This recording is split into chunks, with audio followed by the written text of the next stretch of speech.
Samantha. Bonjour Nicolas, bonjour messieurs. Alors, de quoi est-ce que vous allez nous parler aujourd'hui ? Je vais vous parler de pas mal de choses, mais j'aimerais bien commencer par une petite question tout d'abord. J'aurais voulu savoir quel pouvoir est-ce que vous auriez aimé posséder lorsque vous étiez enfant ? Voler. Voler ? Être invisible, j'aurais bien voulu Ah, être j'aurais invisible. choisi l'invisibilité aussi, je crois. Ouais, moi également. L'invisibilité. Et Nicolas ? Pareil, Invisibilité, pareil. Ah, ça, mon passé trop cool. Vous voulez savoir Et pour vous ? Vous voulez savoir le mien aussi ? Alors moi, me concernant, c'est la téléportation. Et je peux vous dire qu'aujourd'hui, c'est pratiquement possible grâce notamment au robot InMove conçu par le designer français Gaël Langevin. Alors, on sait combien il est difficile de trouver des occupations lorsqu'on est hospitalisé et plus encore lorsqu'on est un enfant. On s'ennuie assez facilement. Lorsqu'on a dans les hôpitaux, etc., dans une chambre d'hôpital, c'est pas forcément évident pour les enfants. Donc, dans cette démarche, l'équipe WeVolver a eu l'idée ingénieuse de mettre au point un projet honorable nommé Robot for Good, qui permet à des enfants malades de visiter un zoo tout en restant dans leur lit d'hôpital. Et alors, comment ça se passe concrètement ? Alors concrètement, je trouve personnellement l'idée assez intéressante et assez ludique car elle permet aux enfants de piloter eux-mêmes à distance l'InMove avec une manette, les joysticks, comme on peut le voir dans les jeux, sur les jeux vidéo.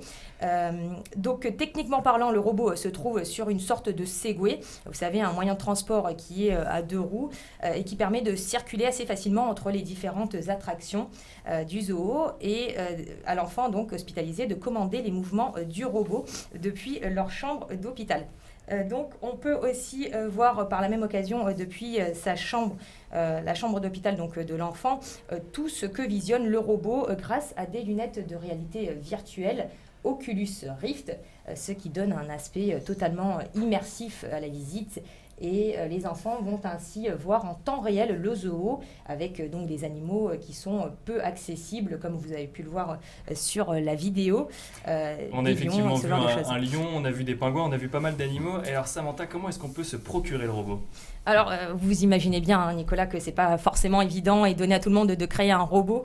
Il y a des techniques et notamment des technologies à connaître. Mais pas de panique, il y a un grand monsieur, Charles Hull, qui a eu l'excellente idée de créer l'imprimante 3D. Et oui, il est possible de créer le robot en impression 3D. Et pour faciliter le processus, le système est en open source. Ça veut dire que tout simplement, tout le monde peut collaborer au projet, n'importe qui peut le faire donc, et peut joindre le projet en téléchargeant tout simplement gratuitement tous les plans et donc de le construire et enfin de le personnaliser à sa guise. Et alors je crois que ce robot n'est pas encore commercialisé, ils sont en train d'essayer de lever des fonds. Messieurs, est-ce que vous pourriez utiliser vous ce genre de procédé au sein de vos établissements, notamment au centre hospitalier de Versailles ? Je trouve que l'initiative est sympa et qu'a priori si on peut améliorer les conditions de prise en charge des enfants dans un hôpital, c'est fatalement une solution qu'il faudra regarder.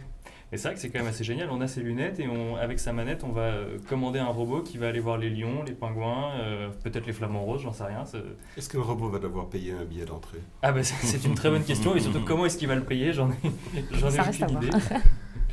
Merci d'avoir participé à cette émission. Merci Samantha pour ce clin d'œil. Merci à vous d'avoir suivi l'émission Virage Digital. Je vous donne rendez-vous dès cet après-midi pour retrouver le replay sur Décideur TV, sur ZDNet et également sur PC Expert. Je vous donne rendez-vous également mercredi prochain à 12h30 pour une émission qui traitera de l'utilisation de la data dans la transition énergétique. En attendant, n'oubliez pas de vous inscrire à l'émission Virage Digital sur Décideur TV et très bonne fin de journée.